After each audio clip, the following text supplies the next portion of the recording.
আমরা এখন রয়েছি ওয়েবেল আইটি পার্কের কল্যাণীর ওয়েবেল আইটি পার্কের সেকেন্ড ফেজে।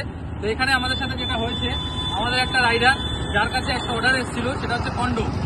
তো যে অর্ডার করেছিল কন্ডোম, সে কন্ডোমটা নিয়ে সে কমপ্লেন করেছে তাকে নাকি কন্ডোম দেওয়া হয়নি, শুধু বাক্স দেওয়া হয়েছে।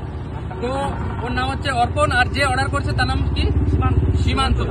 তো অর্ডারটা করে ওর থেকে কিন্তু অলরেডি 600 টাকা পেনাল্টি কেটে নিয়েছে কোম্পানি, আর ওর আইডি কিন্তু একদিনের জন্য অফ করে দিয়েছে। আরো একজন ভাইয়ের সাথে সেম কেস হয়েছে, সেটা হচ্ছে সেম আইডি মানে সেম কাস্টমার সীমান্ত দাস।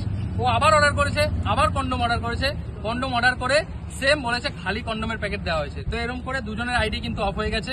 আমরা এর জন্য এখানে এসেছি, দেখতে পাচ্ছ পেছনে রয়েছে ওয়েবেল আইটি পার্ক। তো আমি চাইবো তোমরাও কিছু বলো, এটা যেটা হয়েছে এটা কি ঠিক হয়েছে না ভুল হয়েছে? একদমই না। তাহলে কাজ করে আমি জানি না কোথায় কাজ করে, সেটা কাজ করে মেশোতে, মিশোর কল সেন্টারে কাজ করে সীমান্ত দাস। তো ভিডিওটা সবাই শেয়ার করো যাতে এরকম আমাদের সাথে আর না হয়, কারণ প্রত্যেকটা ছেলে কিন্তু সারা দিন রাত খাটছে এখানে দুটো টাকার জন্য।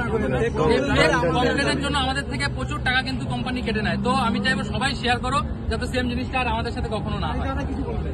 এটা আমাদের পক্ষ থেকে না, শুধু আমাদের ব্লিঙ্কের পক্ষ থেকে না, সেটা আমরা ব্লিঙ্কিট বলো, জোম্যাটো বলো, সুইগি বলো, যে কোনো প্রত্যেকটা সাইডে ছেলেবেলাদের বলছি এরকম সমস্যা তোমাদের সঙ্গে হতে পারে। আজকে যেটা আমাদের সঙ্গে হয়েছে সেটা তোমাদের সঙ্গে হতে পারে। ভবিষ্যতে এই সমস্যাটা না হয় সেটা এই সমস্ত ছেলেদের হাইলাইট হওয়া উচিত। ছেলেটার নাম হচ্ছে সীমান্ত দাস, ওয়েবেল আইটিতে কল সেন্টারে কাজ করে, Wavell IT face 2 tuition company.